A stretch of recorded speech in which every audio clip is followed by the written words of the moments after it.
sini gitu ya. Jadi kalau menurut buku yang saya acu, jadi yang saya share di Classroom ya, isu usability issue, ada juga yang menyebutnya nanti dengan sebutan user experience, usability problem ya, permasalahan usabilitas.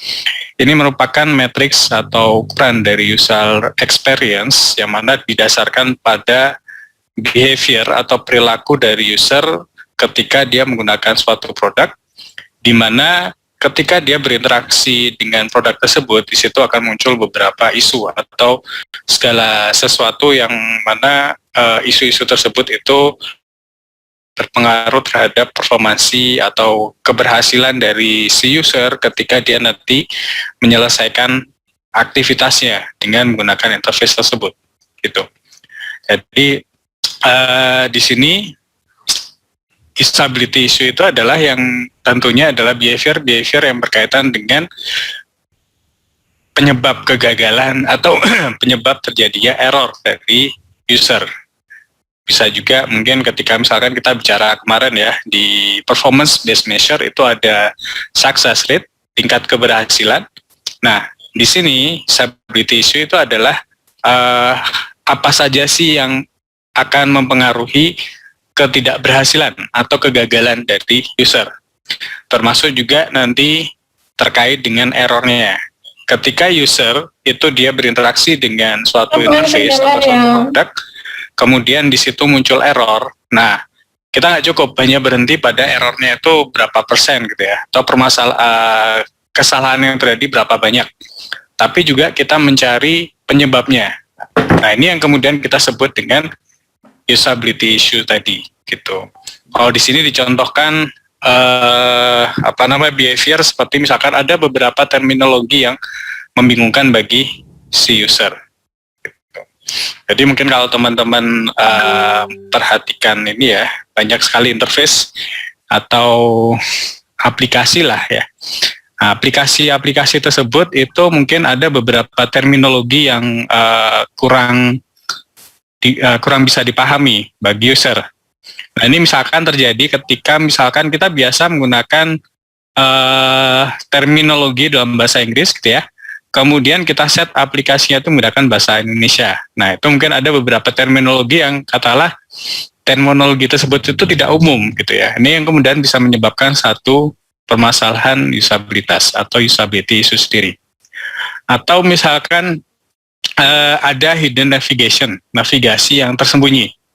Contohnya adalah mungkin teman-teman pernah dengar istilah ini ya, istilah pernah dengar ini enggak? Hamburger menu hamburger. Ada yang pernah dengar istilah tersebut mungkin?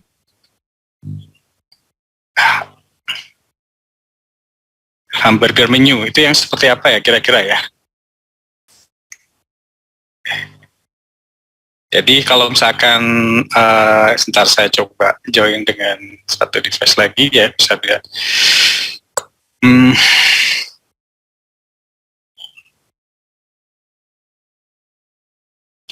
Jadi misalkan ya di banyak aplikasi ada pastinya ya hamburger menu ini ya, menu hamburger ini ya. Jadi sebentar, kayaknya belum connect ke internet.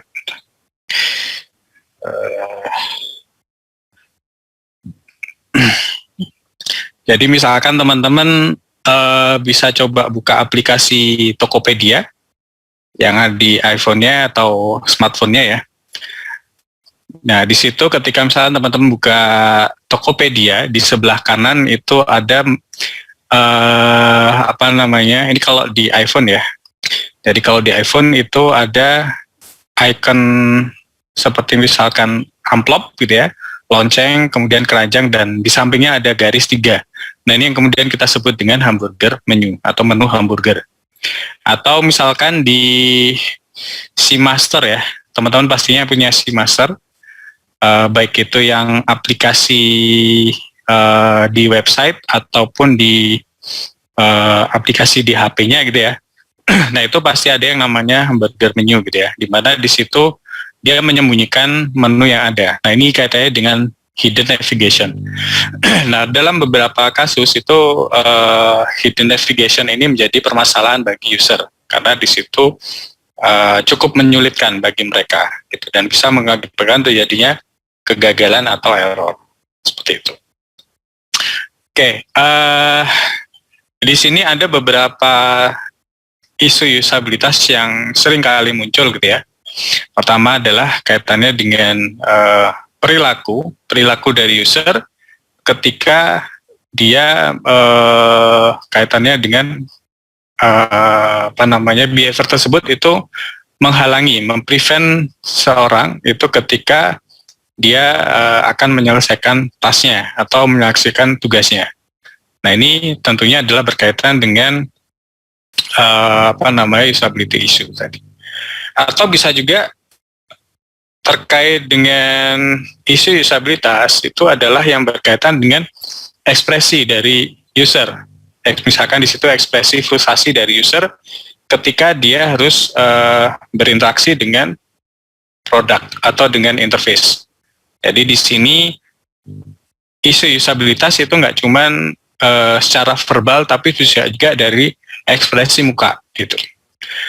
Atau misalkan user ketika misalkan dikasih tugas gitu ya, coba mencari tombol X gitu ya, dan dia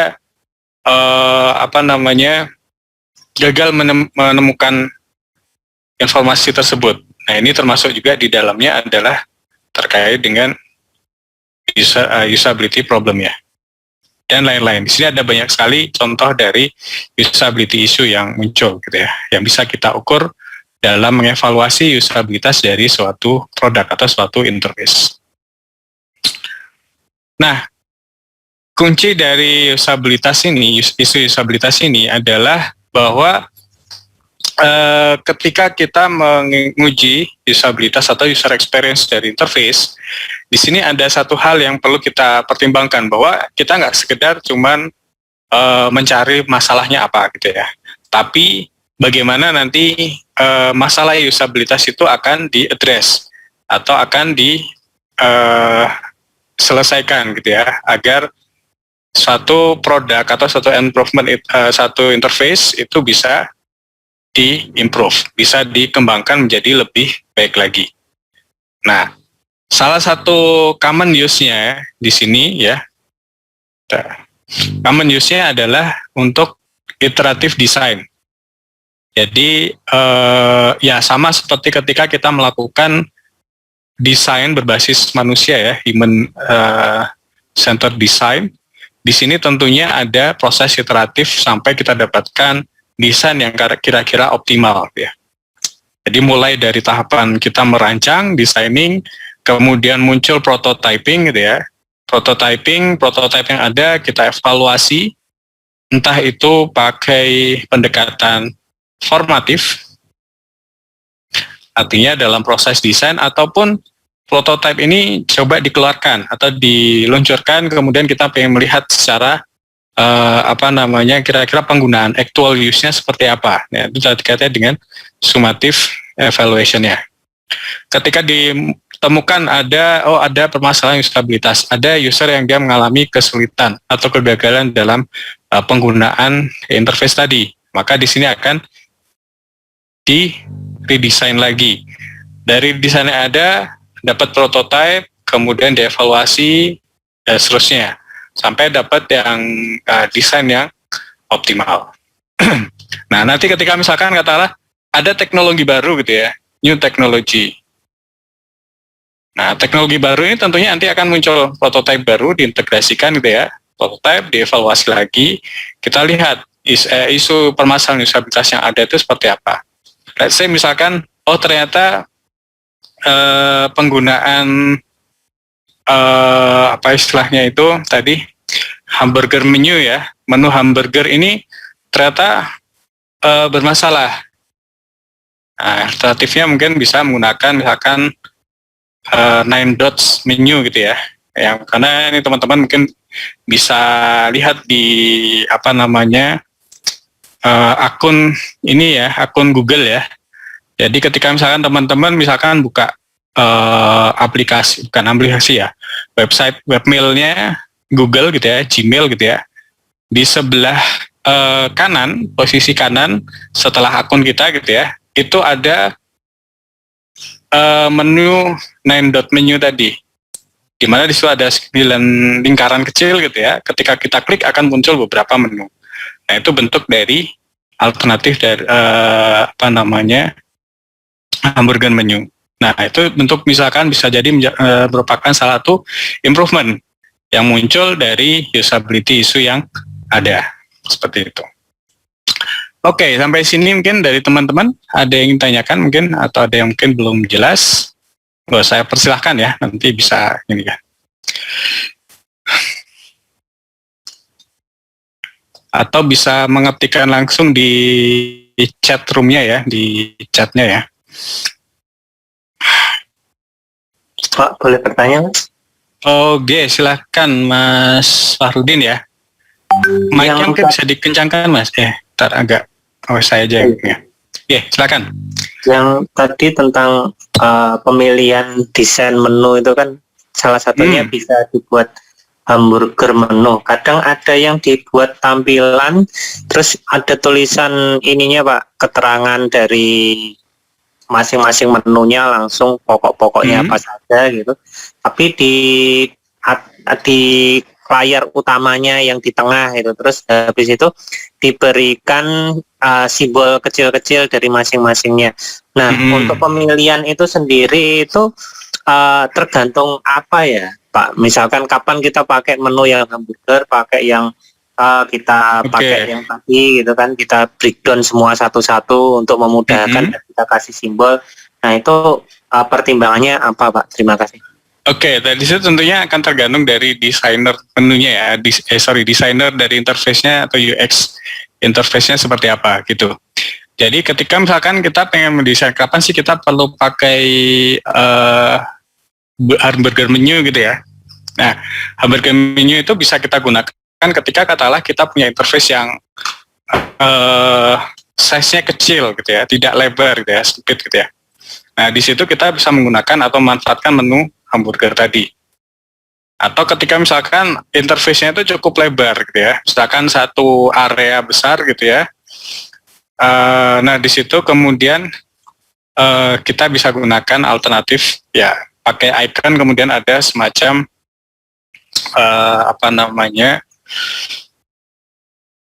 icon dan deskripsinya atau labelnya gitu. Nah, tentunya kan masing-masing akan punya kelebihan dan kelemahannya gitu ya. Oh ya, kalau yang 9 dot menu ini itu mungkin kita biasa, bukan kita ya, di Google itu mereka menyebutnya semacam waffle menu gitu ya. Kenapa disebut waffle menu? Karena di situ dia bentuknya mungkin seperti waffle gitu ya. Gitu. Ada juga yang menyebutnya mungkin navigation bar gitu ya. Jadi kalau di di Microsoft itu mungkin ada yang mereka menyebutnya navigation bar gitu. Oke, kita lanjut ya nanti ya. Itu sebenarnya lebih ke arah preferensi dari desainernya sih. Tapi nanti ketika misalkan kita kasih pertimbangan, kenapa sih kok perlu ada waffle menu atau mungkin burger menu, itu tentunya salah satunya itu berkaitan dengan area itunya ya, area dari interface-nya itu seberapa besar gitu. Karena kan misalkan terutama ini ya,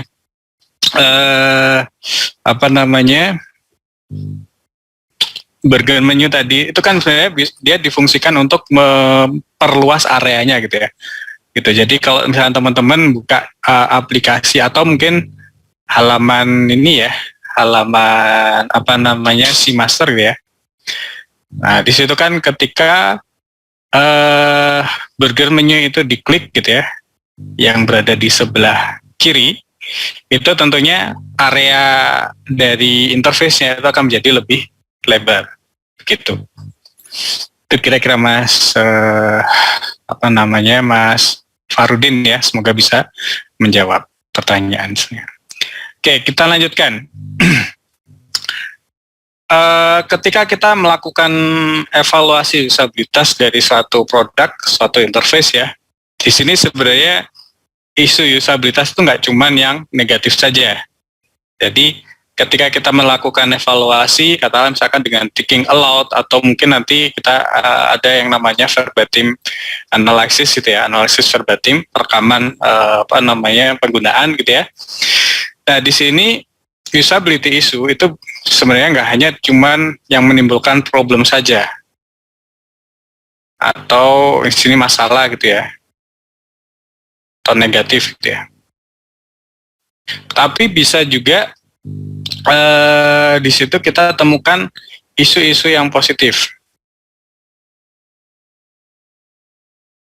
Katakanlah misalkan menu misalkan saya mencoba membuka aplikasi di Zoom gitu ya. Di situ misalkan kita buka aplikasi Zoom, di situ ada beberapa interface, katakanlah share content. Nah, user katakanlah hampir semua atau bukan hampir semua ya, semua user yang dia menginvestigasi aplikasi Zoom tadi itu tidak kesulitan ketika dia akan men-share konten, entah screen-nya ataupun apapun. Nah, di situ artinya ada temuan, ada usability issue, tapi di sini sifatnya adalah positif. Di isu di sini ada beberapa yang mungkin positif. Nah, untuk menghindari bahwa kita menggunakan istilah isu tadi, isu itu kan biasanya konotasinya negatif ya. Maka di sini biasanya disebut juga sebutannya adalah usability findings, temuan usabilitas.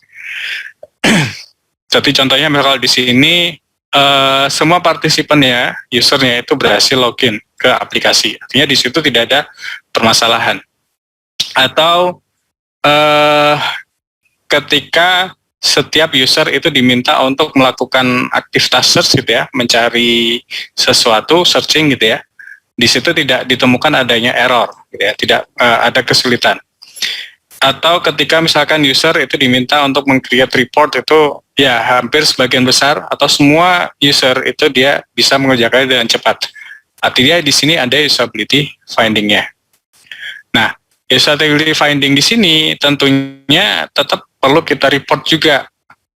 Artinya nggak cuma sekedar kita tampilkan yang negatif saja, tapi yang positif ini tetap harus kita tampilkan. Fungsinya apa? Fungsinya adalah untuk kita bisa mempertahankan bahwa kalau bisa aspek-aspek yang positif tadi atau usability finding itu tetap ada atau tetap dimunculkan di desain yang baru atau desain yang sudah di-improve. Seperti itu kira-kira. Jadi tetap ada yang namanya tadi usability isu yang sifatnya adalah positif, dan yang positif tadi itu tetap harus kita pertahankan gitu.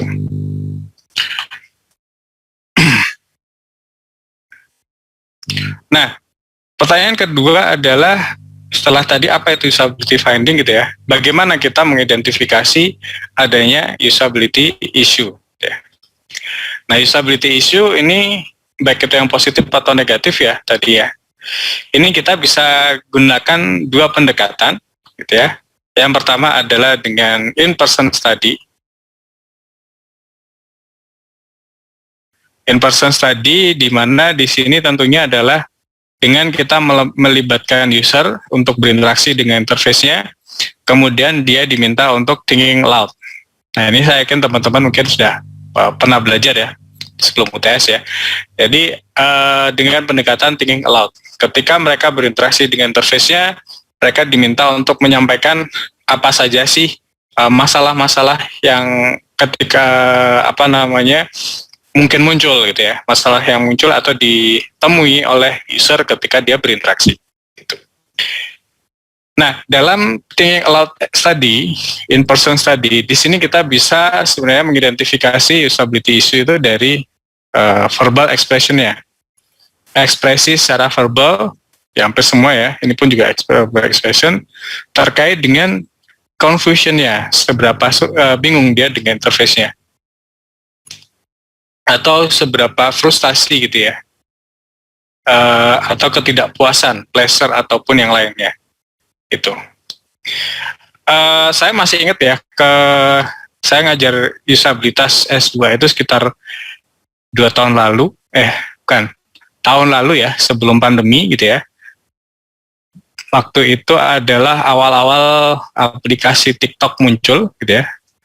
Nah, ada salah satu kelompok gitu ya, mereka mencoba mengidentifikasi isu disabilitas yang muncul berkaitan dengan TikTok gitu ya. Nah, caranya gimana? Caranya adalah mereka mencoba atau diminta untuk berinteraksi. Jadi ada temannya yang mencoba TikTok gitu ya. Kemudian ketika mereka akan posting sesuatu, itu caranya seperti apa? Jadi kalau kita perhatikan di interface TikTok ya, ada yang pernah buka interface-nya TikTok? Saya baru beberapa kali sih ya. Dan ini buka juga karena purpose untuk kuliah ini ya. Jadi kalau kita perhatikan di interface-nya TikTok gitu ya, itu ada beberapa icon yang ada di sebelah kanan. Jadi kalau misalkan kita gambarkan, ini adalah area interface ya. Atau sebentar, mungkin enaknya seperti ini ya. Jadi misalkan ini adalah areanya, kemudian ada beberapa menu di atas gitu ya. Kalau nggak salah ini ada menu live gitu ya, kemudian following gitu ya, terus for you, terus ada tanda petik gini ya. Terus ada beberapa icon di sini.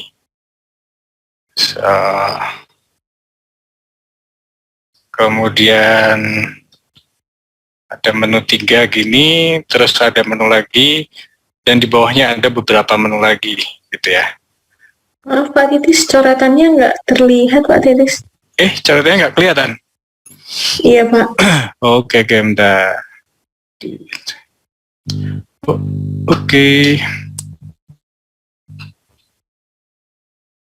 Nah, saya coba share lagi ya. Oke, misalkan kita, kok nggak bisa ya?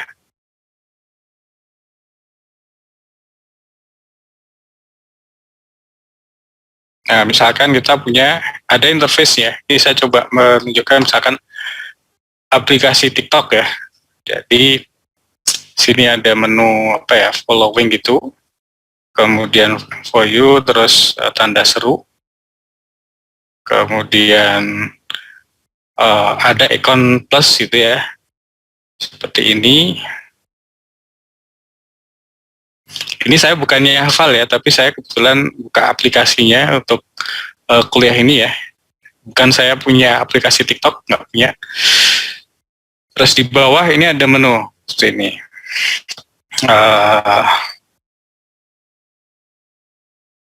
Bagian ya. Terus ya.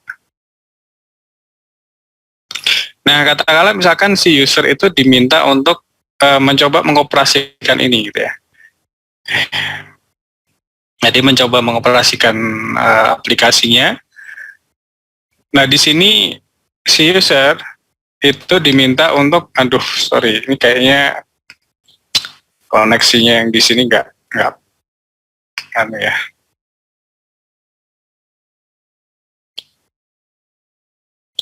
Ya, si user itu diminta untuk berinteraksi dengan menunya gitu ya. Nah, selama dia berinteraksi itu dia diminta untuk mengutarakan gitu ya, apa saja sih yang jadi kendala yang dialami gitu ya. Nah, itu yang kemudian akan coba dianalisis dengan menggunakan verbal protokol. Kemudian dari verbal protokol tadi, ekspresi verbalnya itu disampaikan ke kebingungannya dia apa, atau frustasi yang muncul seperti apa, pleasure-nya bagaimana, dan seterusnya. Nah, itu adalah terkait dengan ini ya, bagaimana kita mendapatkan disability isunya. Ini saya yakin teman-teman mungkin kemarin sudah sempat praktek ya, bagaimana mengidentifikasi masalah-masalah disabilitas yang ada, begitu. Jadi di sini yang kita amati biasanya verbal, ekspresi verbal, kemudian juga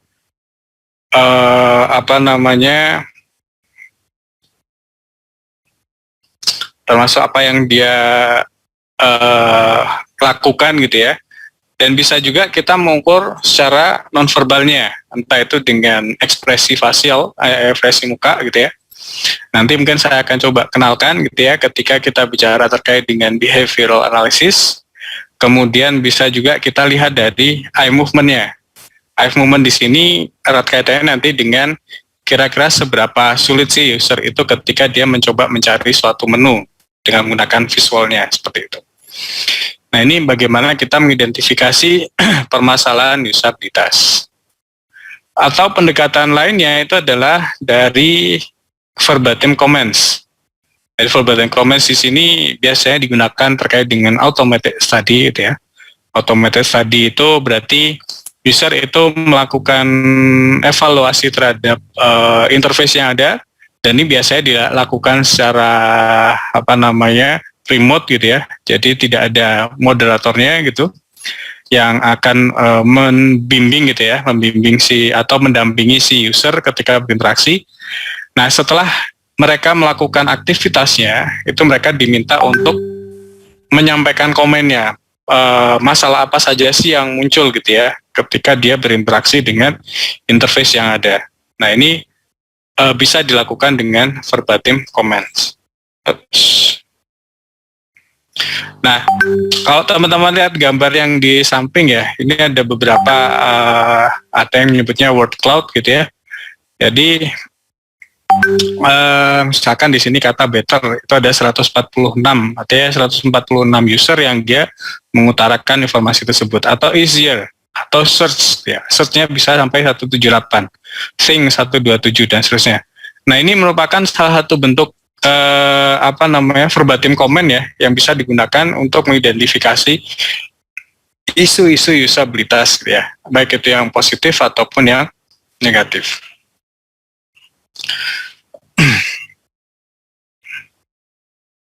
Oke, sampai sini mungkin dari teman-teman ada pertanyaan. Oke, Mas Farudin kayaknya mau bertanya, silakan Mas Farudin. Softwarenya otomatis langsung mendeteksi kata yang diucap, terus berapa orang yang mengucapkan gitu ya Pak? Atau itu manual orang yang ngitung kata-katanya apa aja itu Pak?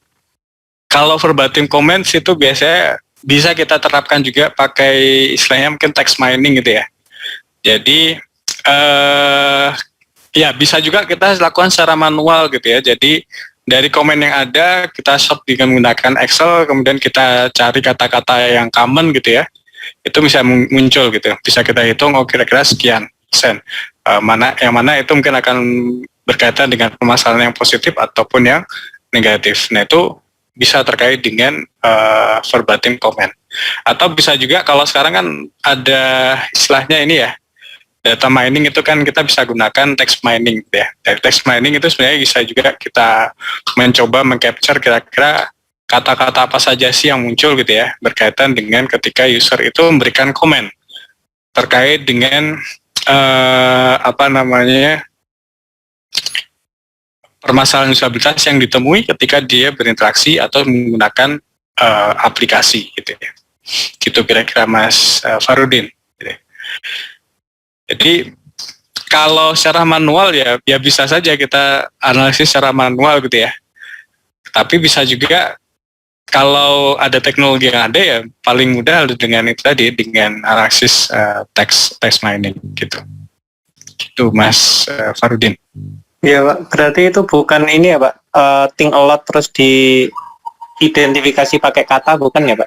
Bukan. Nah, kalau think a lot ini kita pakai ini yang metode ini kan ya, sama sebenarnya sih prinsip nanti pengolahan datanya gitu ya. Kita bisa menangkap gitu ya, kalau verbal think a lot kan berarti di situ kita dapatkan rekaman suaranya gitu ya. Dari rekaman suara itu kemudian kita ambil transkripsinya, dari transkripsi yang ada kemudian kita identifikasi kira-kira kata apa saja atau masalah apa saja yang seringkali muncul gitu.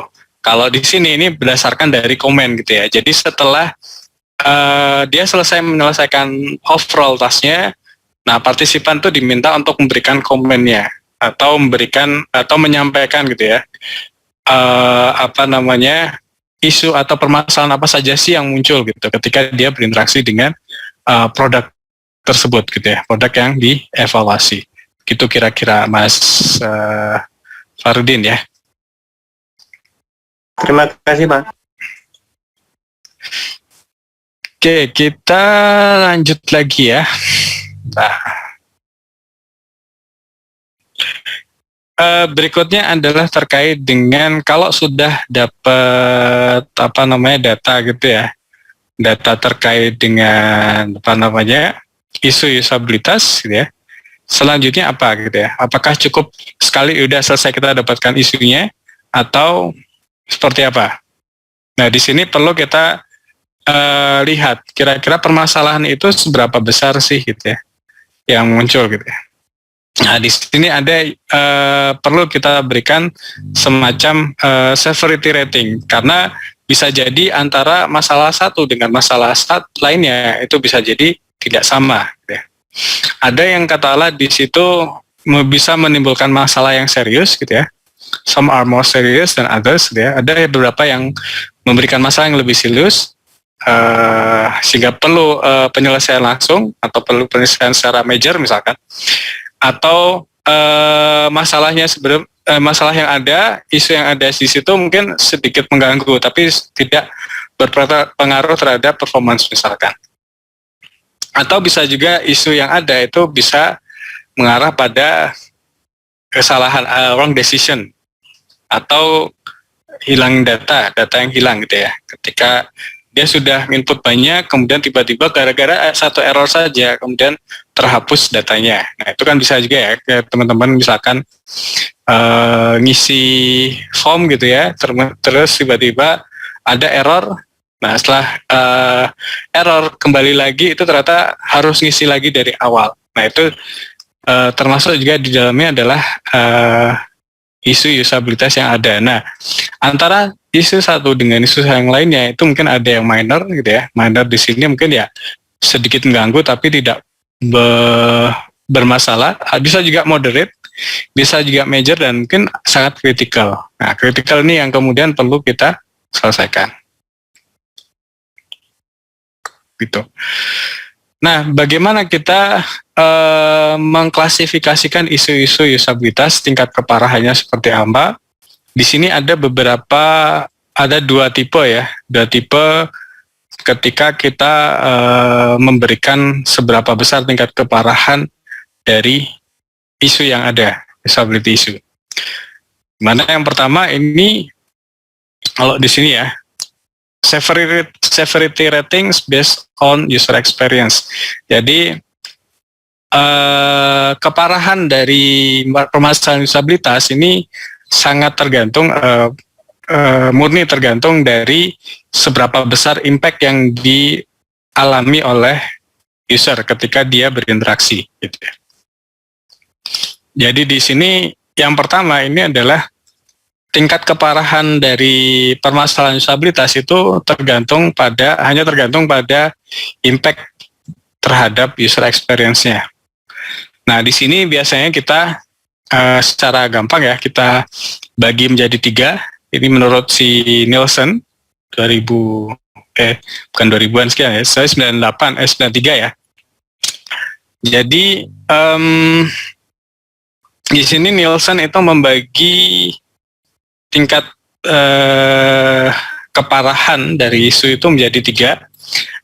Mulai dari low, rendah gitu ya, kemudian ada medium, ada juga yang high, ada tinggi gitu ya. Jadi kalau berdasarkan tingkat keparahannya apa yang dialami user itu bisa terbagi menjadi 3 level ini. Yang pertama ini adalah rendah ya, low level gitu ya.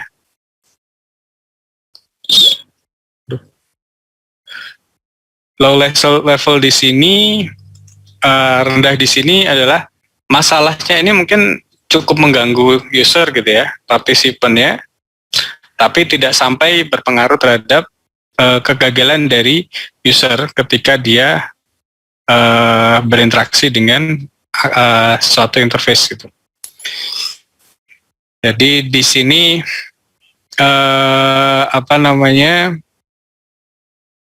adalah misalkan dia berinteraksi dengan interface, dia merasa frustasi, sedikit frustasi gitu ya, tapi nggak sampai dia gagal dalam menyelesaikan tasnya.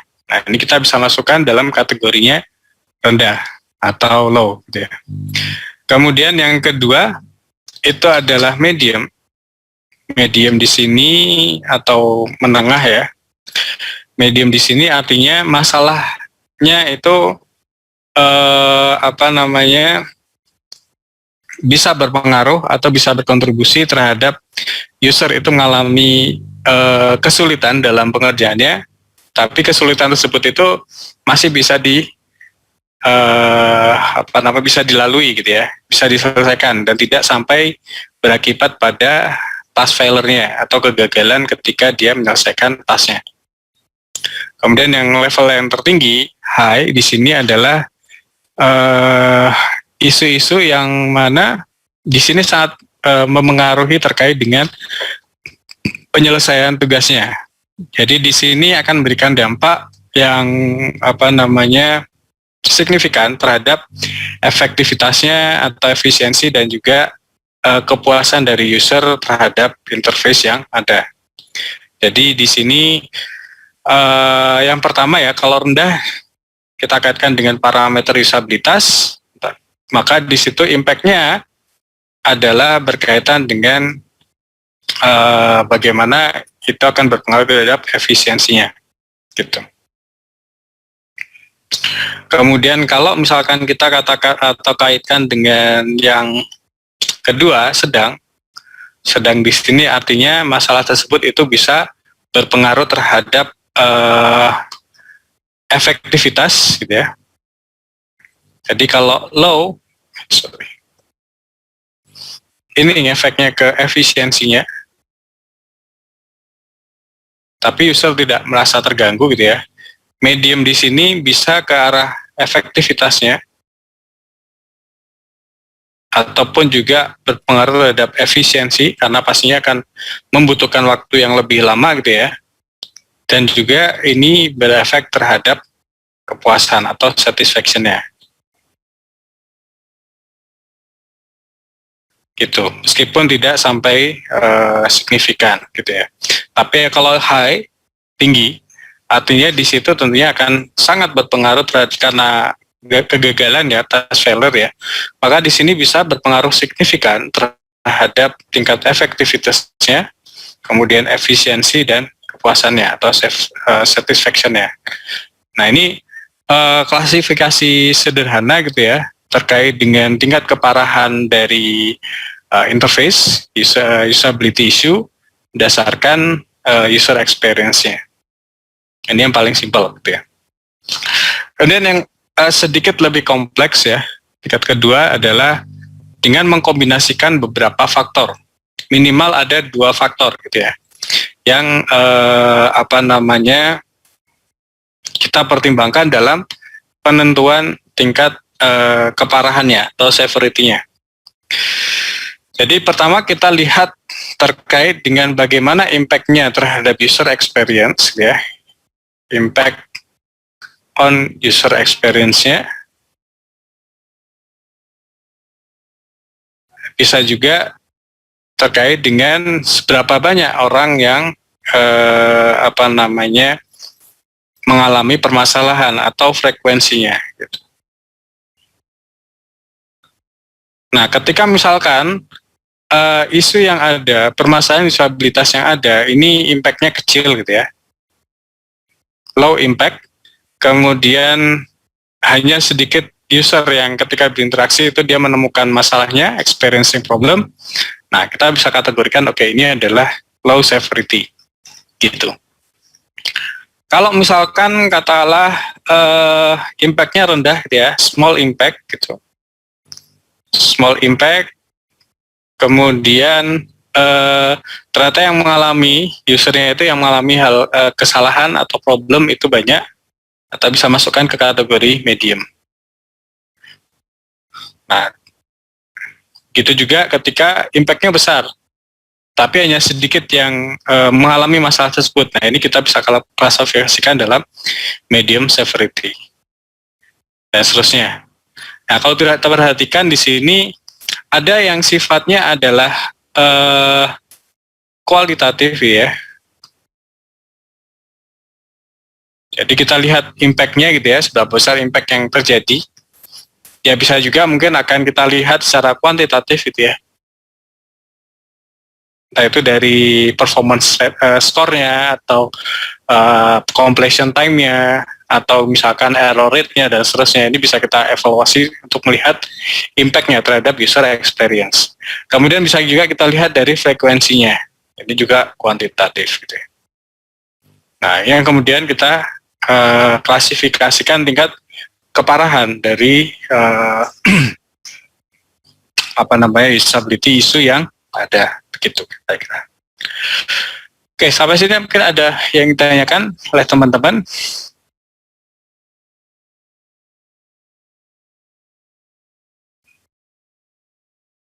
Pak, usability isu seberapa penting ya Pak? Apakah lebih penting daripada mengukur completion time, error rate, dan lain-lain? Nah, ini ya sih sebenarnya usability issue itu adalah ya menjadi semacam ini ya, alasan sih kenapa sih kok misalkan completion time-nya itu lambat. Nah, di situ kan kita perlu reason ya kan, perlu alasan.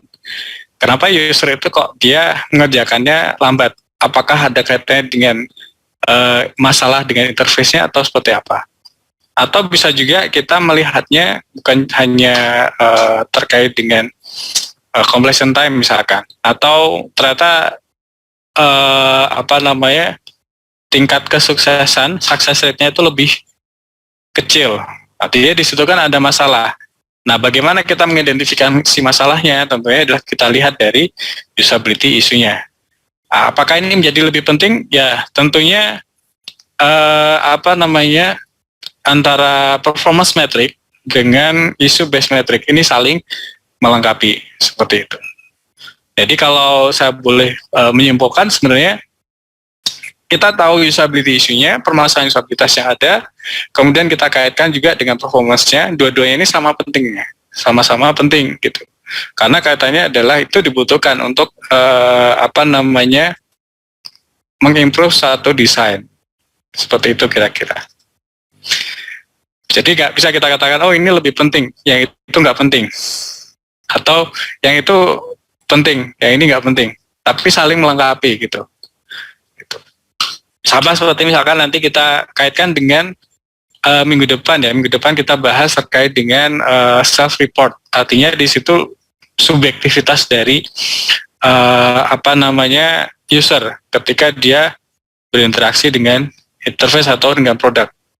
Nah, tentunya kita harus mendengarkan gitu ya, seberapa besar sih kepuasan dari usernya. Apakah berpengaruh nggak terhadap satisfaction-nya. Jadi 3 hal ini sebisa mungkin itu tetap kita perlu handle gitu ya, perlu kita analisis lebih lanjut gitu. Pak, mau tanya lagi tentang tadi severity ya Pak? Ya, silakan. Misalkan di dalam sebuah tampilan gitu kan, dan pengguna user itu memberikan masukan, tapi antara user semua beda semua, misalkan usernya ada 6 gitu. Nah, hal itu mempertimbangkan, berarti habis itu kita sebagai desainer yang memilih kira-kira yang mana gitu, karena tanamnya beda. Tapi kalau ada yang sama, berarti kita lebih cenderung memilih yang sama seperti itu, jumlah dari orang yang memberikan komen tadi gitu Pak, untuk mengelompokkan. Oke. Pertama gini, ternyata masalahnya ada sekitar 6 orang gitu ya. 6 orang gitu ya. Nah, 6 orang ini ternyata beda-beda. Ada masalah A, masalah B, masalah C, dan D, dan seterusnya. Di sini kita lihat berapa besar sih impact-nya gitu ya. Kemudian selain impact-nya itu kita lihat frekuensinya, berapa banyak sih orang yang mengalami permasalahan yang kurang lebih sama gitu ya. Nah, ini kan nanti akan menentukan kira-kira seberapa besar tingkat keparahannya. Termasuk selain tingkat keparahan itu juga kita perlu lihat lebih lanjut lagi. Jadi kalau di sini ya, selain impact-nya itu bisa kita lihat seberapa besar itu nanti berpengaruh terhadap bisnis goal-nya gitu ya. Jadi katakanlah ada masalah yang bagi user itu dikatakan itu impact-nya besar gitu ya terhadap effectiveness-nya, kemudian yang frekuensinya yang mengalami itu banyak high gitu ya, berarti kan dua gitu ya. Dan kita lihat ya, impact-nya terhadap bisnis goal-nya bagaimana. Kalau misalnya impact-nya kecil ya itu sebenarnya bisa kita abaikan, meskipun bukan 100% kita abaikan, tapi bukan menjadi salah satu prioritas untuk improvement gitu. Atau bisa juga gini, kita lihat dari implementation cost-nya gitu ya. Apakah isu yang ada, permasalahan yang ada itu bisa nggak diselesaikan dengan cepat, dengan mudah, dan mungkin cost-nya lebih rendah lagi. Artinya tidak sampai harus mengubah interface-nya gitu ya, interface yang ada. Jadi perubahannya tidak sampai major gitu ya. Nah, itu tentunya akan menjadi pertimbangan juga ketika kita menentukan mana sih yang harus diperbaiki gitu. Mana sih yang harus diimprove. Seperti itu kira-kira. Makanya di sini kita mengevaluasi itu tentunya harus kita libatkan banyak tim gitu kan ya. Jadi nggak cuma analisis tadi impact sama frekuensinya saja, tapi mungkin juga aspek bisnis goal-nya ataupun juga implementasi untuk perbaikannya itu seperti apa gitu. Itu kira-kira Mas Farudin ya. Pak Titis izin bertanya Pak. Oke, silakan Mbak Watri. Untuk yang medium sama low itu bisa minta tolong dikasih contoh nggak ya Pak kira-kira? Saya belum terlalu ngerti bedanya gimana medium, gitu. Low, apa ini ya? Nah, kalau yang high mungkin udah terlihat jelas ya Pak ketika dia berkontribusi dalam kegagalan. Tapi kan kalau yang medium sama low tadi kan sama-sama tidak menyebabkan gagal. Tapi bedanya cuma kalau di low itu terkait dengan efisiensinya, kalau di medium ada efisiensi dan efektivitasnya. Nah, itu kalau contoh konkretnya misalnya seperti apa ya Pak ya? Contoh konkretnya itu apa ya? Mungkin gampangnya saya coba tunjukin aplikasi Tokped ya. Tokopedia saya ada nggak ya?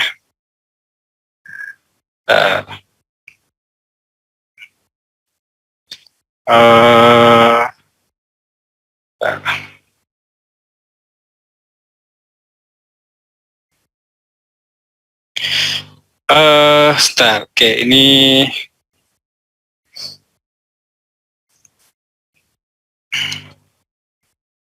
saya coba share screen dari screen.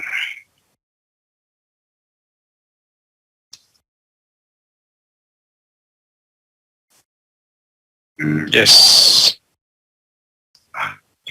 Di sana udah muncul atau belum ya kira-kira ya? Oh, ini saya stop dulu deh. Ya, misalkan ini aplikasi Tokped gitu ya. Teman-teman mungkin tahu ya. Ya, misalkan teman-teman nyari ini ya, informasi dari produk, misalkan masker gitu ya. Di sana muncul nggak ya? Nggak muncul ya? Tokpednya muncul Pak. Tokpednya muncul ya? Oke. Iya.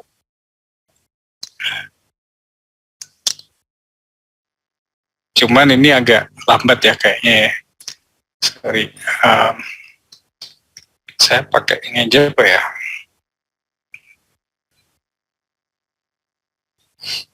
Nah, ini saya stop dulu deh. Saya coba pakai alternatif yang lainnya. Oops.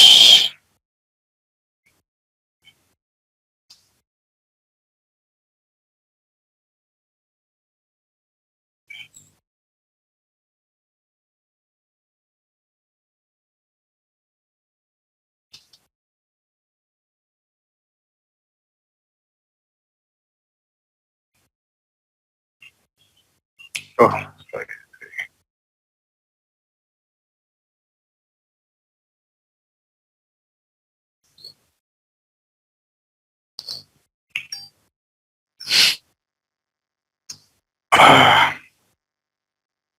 Agak lambat ya. Nah, misalkan kita nyari produk masker gitu ya, kita sudah klik ini, kemudian mungkin biasanya kita di bawah-bawah itu ada katalah, oke saya pengen cari yang lainnya gitu ya. Nah, seterusnya. Nah, saya pengen balik ke halaman depan lagi. Halaman depan lagi otomatis saya harus klik ini back beberapa kali. Nah, mungkin bagi beberapa orang itu nggak masalah gitu ya, tapi mungkin bagi orang lain itu merasa ini kok annoying gitu ya. Jadi saya harus mengklik tombol back berkali-kali sampai balik ke halaman paling depan. Nah, di situ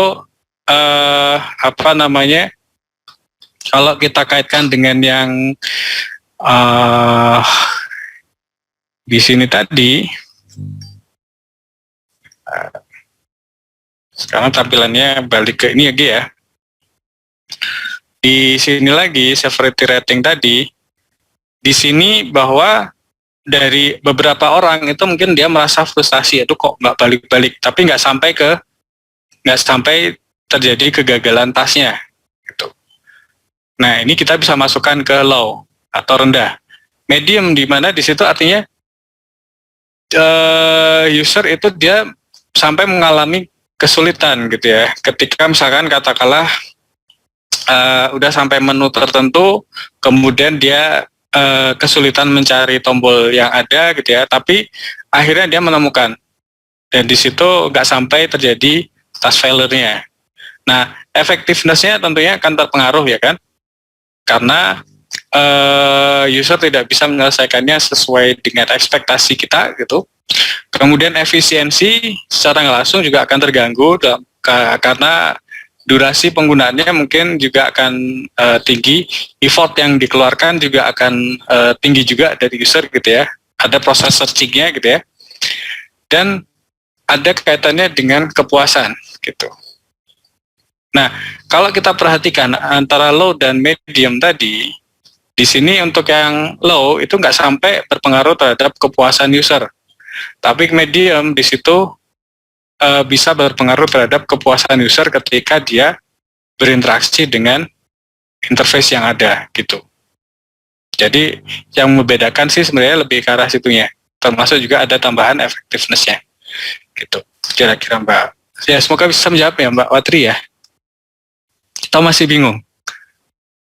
Oh, udah lumayan Pak. Berarti kalau misalnya yang medium itu mungkin kalau yang low kan tadi ketika dia nge-back itu lama ya, harus back banyak kali gitu. Kalau yang medium berarti mungkin dia nggak tahu kalau misalnya tombol back-nya di mana gitu kah Pak? Jadi dia harus nyari-nyari back-nya dulu gitu, nyari tombol back-nya dulu. Mungkin gitu. Bisa seperti itu sih. Oh ya, baik Pak. Nah, ini tadi mungkin yang penting tadi ya. Itu ya, tadi sebagian udah saya jawab juga. Bagaimana level severity ini memiliki arti gitu ya. Nah, artian tadi ya terkait dengan mana sih yang akan menjadi prioritas untuk di solve atau di improve terlebih dahulu gitu ya. Mana di situ ini nggak berpengaruh signifikan gitu ya. Makanya kalau misalnya kita perhatikan itu kan aplikasinya ya Tokped tadi itu kan improve-nya nggak akan berubah gitu ya terkait dengan tombol back tadi atau kembali ke home-nya. Sementara mungkin dari beberapa aplikasi itu mereka menyediakan ada menu home sendiri gitu ya. Klik home kemudian akan balik. Tapi ketika misalkan ini dianggap nggak penting, maka di situ tidak menjadi prioritas untuk perbaikan. Kemudian terkait dengan ini juga apakah clear nggak antar timnya? Artinya antara tim yang terlibat dalam usabilitas tadi atau pengujian tadi itu memiliki persepsi atau pemahaman yang sama gitu ya terkait dengan pemberian ratingnya gitu. Kemudian hal yang ketiga ya, itu bagaimana nanti kita memberikan ini ya final ratingnya gitu. Karena katakanlah kita kaitkan bahwa usability specialistnya itu yang kita assign untuk mengevaluasi itu nggak cuma satu orang, tapi mungkin 2 orang, 3 orang. Nah, di situ mungkin masing-masing memiliki penilaian yang berbeda. Nah, itu juga perlu menjadi salah satu pertimbangan gitu. Dan bagaimana kita mengadres nanti evaluasi ketika katakanlah si rater A gitu ya, itu menilai ini nggak memberikan impact yang besar. Dan si B itu mengatakan ini perlu ada perbaikan. Nah, di situ bagaimana kita mengadresnya, ini salah satu isu yang perlu diseriusi gitu ya ketika melakukan evaluasi dari usabilitas terkait dengan severity rating ini, begitu. Gitu kira-kira. Di sini ada beberapa hal ya terkait dengan bagaimana kita menganalisis isu-isu usabilitas. Termasuk dalam kita menyimpulkan seberapa besar overall usability-nya gitu ya. Ketika isu yang ada, jadi kita menganalisis suatu interface atau suatu produk itu bukan berarti katakanlah produk ya, ternyata problemnya ada banyak. Ya tentunya akan berpengaruh terhadap usabilitasnya.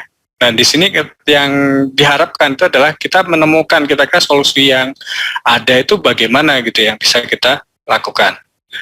Termasuk juga bagaimana kita bisa mengimprove gitu ya dalam proses interaksi untuk desainnya dan area mana untuk improvementnya dari suatu desain gitu. Jadi di sini kita perlu menentukan gitu ya bagian mana sih atau komponen mana dari suatu produk atau suatu interface yang perlu di-improve gitu kira-kira. Ini ada beberapa cara kita menyajikan analisis usabilitas ya, isunya ya. Bisa kita lihat misalkan frekuensi atau jumlah usabilitas isu yang muncul gitu ya. Misalkan kita compare dari beberapa desain yang ada gitu ya, kita lihat kira-kira berapa banyak isu yang muncul. Untuk mengidentifikasi bisa kita tampilkan seperti ini. Atau bisa juga kita klasifikasikan tadi ya berdasarkan tingkat keparahannya gitu ya untuk setiap isu yang ada, mulai dari low, medium atau high, atau mungkin juga low, medium, high-nya tadi itu berdasarkan beberapa faktor, entah itu impact-nya terhadap user experience ataupun juga frekuensinya, ataupun juga terkait dengan kira-kira seberapa besar impact-nya terhadap perbaikan, improvement, cost-nya, ataupun juga terkait di bisnis prosesnya, bisnis goal-nya.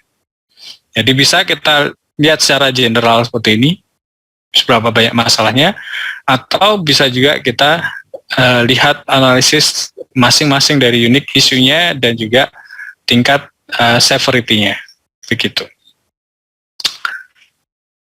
Bisa juga kita mengevaluasi, jadi ada beberapa yang melakukan evaluasi itu berdasarkan berapa banyak partisipan ya, frekuensi dari partisipan atau user yang katakanlah di situ menemukan permasalahannya untuk masing-masing desain misalkan, atau mungkin masing-masing task gitu ya, jadi nggak cuma desain saja, tapi ini bisa kita ganti dengan tasknya gitu ya, atau frekuensi per partisipannya gitu. Misalkan di sini contohnya adalah aplikasi untuk belanja, ada link untuk check out, navigasi, kemudian tadi ya how to return to shopping, atau confused gitu ya, kebingungan dalam opsi untuk shippingnya. Nah, di sini kita lihat masing-masing dari isu itu berapa banyak partisipan yang mengalami gitu ya.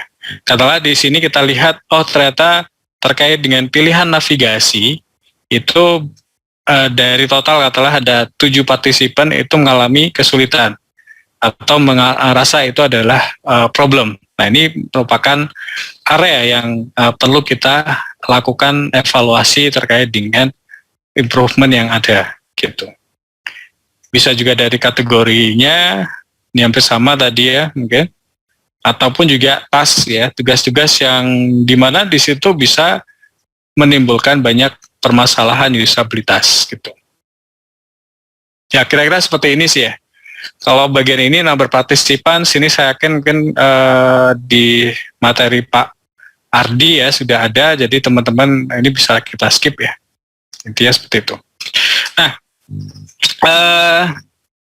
untuk pertemuan di minggu ini ya, ini saya sudah membuat tugas di Classroom. Nanti teman-teman silakan membuka Classroom-nya, kemudian pakai kelompok yang kemarin nggak masalah gitu ya, ataupun juga produk yang sebelumnya digunakan atau dilakukan evaluasi usabilitas.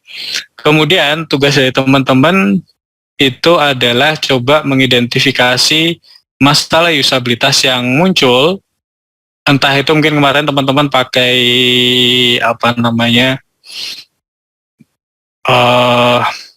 thinking aloud, ataupun mungkin ada yang pakai evaluasi task ya, task performance ya, yang lain-lain. Nah di sini teman-teman coba mengevaluasi lagi, re-evaluate gitu ya, terkait dengan usability issue apa saja yang muncul. Jadi kalau misalkan kemarin pakai thinking aloud gitu ya, kira-kira masalah usabilitasnya apa saja. Nah, selain masalah usabilitas, di sini teman-teman silakan nanti mencoba mengevaluasi, memberikan rating ya, tingkat keparahannya, severity rating dari masing-masing isu itu seperti apa. Gitu. Itu mungkin terkait dengan aktivitas di minggu ini ya. Jadi teman-teman nanti bisa mungkin memanfaatkan meeting room ini, bisa saya buat ini ya, breakout room gitu, atau bisa juga misal nggak dibutuhkan breakout room, bisa juga teman-teman berkelompok sendiri gitu ya. Nanti targetnya teman-teman bisa mengerjakan ini dan disubmit untuk tugasnya adalah paling lambat minggu depan. Nah minggu depan nanti saya tunjuk beberapa kelompok ya untuk mempresentasikan kira-kira identifikasi dari problem usabilitas yang muncul dan juga ratingnya itu seperti apa. Itu kira-kira. Ada pertanyaan mungkin sampai sini dari teman-teman? Pak izin tanya Pak. Oke, Mbak Ito. Iya, berarti itu yang kita kasih rating severity itu untuk semua isu yang kita identifikasi ya Pak? Kayak misalkan kemarin ternyata ada 15 isu gitu, tapi itu dari masing-masing bukan, misalnya ada 15 isu, berarti 15-15-nya itu kita kasih semua ya? Ya, idealnya seperti itu gitu. Nanti kan akan terkelompok kira-kira mana sih isu yang tingkat keparahannya rendah, severity-nya rendah, ataupun juga yang tinggi gitu. Termasuk juga mungkin teman-teman bisa juga mengimprove gitu ya, menyarankan kira-kira improvement yang sebaiknya dilakukan itu yang seperti apa gitu. Dan bisa juga nanti memberikan prioritas kan ya, ketika kita dapat ini ternyata severity-nya itu tinggi gitu ya, sehingga perlu perbaikan, atau ini mungkin severity-nya rendah, jadi bisa diabaikan atau bisa di improve next gitu ya, bukan harus dilakukan saat itu juga gitu. Baik Pak, terima kasih Pak. Oke, ada lagi mungkin yang tanyakan terkait dengan tugasnya? Oh ya Pak, ini mau tanya juga, kemarin itu kelompok kami itu sempat bingung terkait yang issue base itu. Issue base sama self-report. Nah, issue base sama self-report, oke. Kemarin itu nangkepnya kalau yang issue base itu adalah ketika isu-isunya itu tuh kita kategorikan. Dan itu kan prosesnya iteratif. Jadi kalau kemarin tuh kami bingungnya kan usability testing yang kemarin kita lakukan itu kan istilahnya masih tahap 1.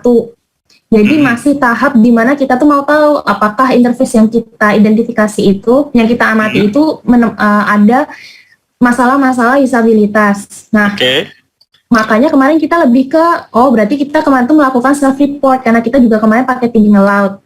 Jadi untuk menggali masalah-masalah yang ada gitu. Nah, kapan sih Pak, kapan kita bisa mengatakan proses yang kita lakukan itu menggunakan issue base? Issue base itu tentunya terkait dengan masalah usabilitas yang ada. Ini sama seperti kemarin teman-teman pakai thinking aloud itu ya. Kan kita pengen mengidentifikasi masalah usabilitasnya. Nah, self-report di sini, mungkin saya bisa tunjukkan juga ya.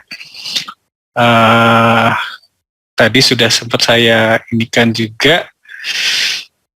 Saya share juga di Classroom ya. Self-report di situ lebih ke arah kita menilai terkait dengan salah satunya ya, satisfaction-nya, kepuasan dari user terhadap terhadap interface-nya ada, interface yang dievaluasi.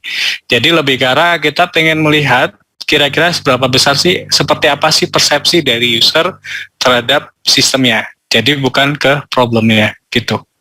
Karena nanti di self-report ini kita akan coba kenalan, misalkan ada rating scale atau Likert scale gitu ya. Termasuk juga nanti ada semantik diferensial. Dan mungkin teman-teman kemarin juga kalau saya sempat lihat itu ada yang menggunakan SUS ya. SUS SUS ya kalau nggak salah ya. Atau mungkin yang lainnya lah, usability scale. Nah di situ masuk ke dalam self-reportnya gitu. Intinya yang diukur adalah salah satunya terkait dengan seberapa besar sih tingkat kepuasan dari user terhadap interface-nya itu, gitu. Apakah katakanlah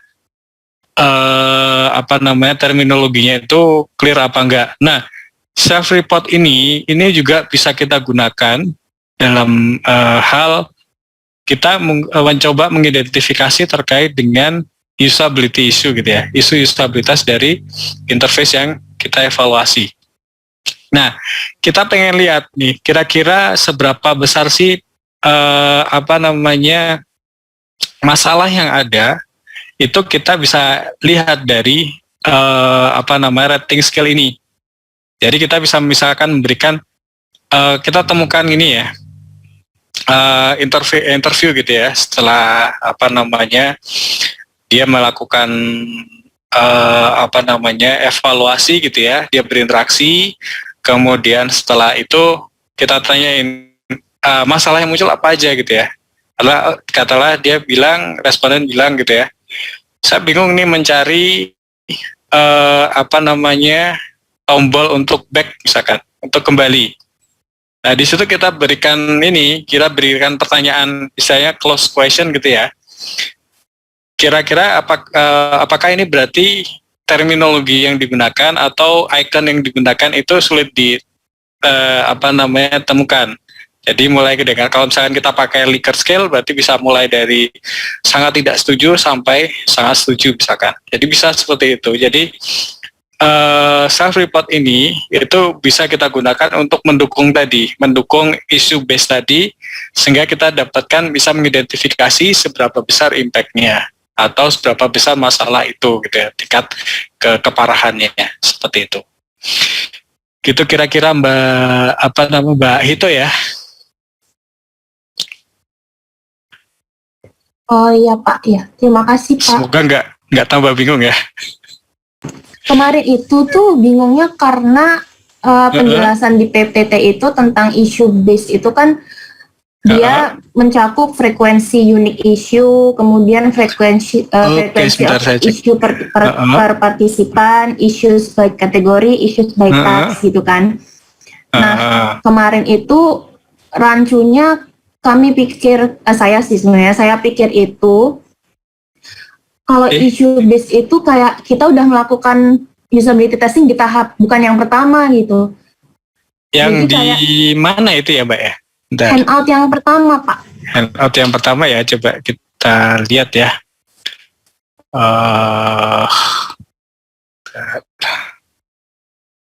Handout yang pertama. Di slide nomor 9. Slide 9 ya. Slide ke-9.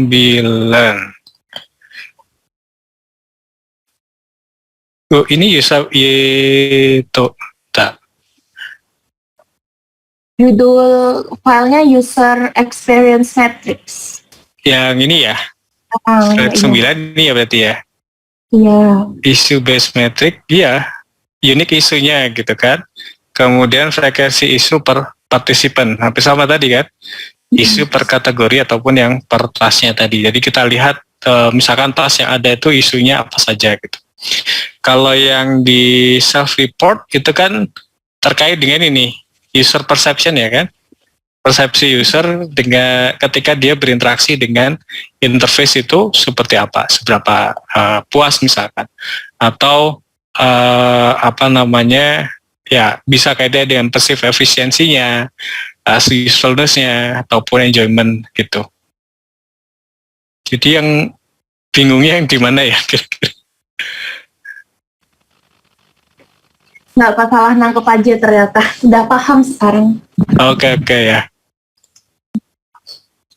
Ya semoga bisa menjawab ya Mbak ini ya, Mbak itu ya. Ada lagi mungkin dari teman-teman? Oke, kalau nggak ada mungkin ini karena saya juga harus menyiapkan presentasi juga, jadi mungkin saya cukupkan sampai di sini ya. Teman-teman silakan mungkin diskusi kelompok juga bisa ya. Caranya mungkin saya serahkan ke teman-teman. Dia nanti dari tugas yang sebelum UTS itu coba diidentifikasi gitu ya. Karena saya yakin kemarin mungkin ada yang thinking aloud, nah itu coba diklasifikasikan mungkin terkait dengan isu yang ada, kemudian seberapa besar tingkat severity-nya gitu. Pak, penugasannya dalam bentuk PPT ya Pak untuk yang PPT aja. Jadi nanti minggu depan kemarin ada berapa kelompok ya? 4 Pak. 4. Ya ada berarti 4 kelompok ya. Mungkin ya nanti kita lihat kalau misalkan waktunya cukup berarti 4-4-nya, kalau enggak ya 2 atau 3 kelompok. Tapi kalau 3 kelompok tanggung ya. Ya nanti kita lihat situasinya gitu ya. Itu kira-kira. Oke, ada lagi mungkin dari teman-teman? Oke, kalau nggak ada mungkin saya cukupkan sampai di sini ya. Saya tutup kuliah hari ini. Selamat siang. Assalamualaikum warahmatullahi wabarakatuh.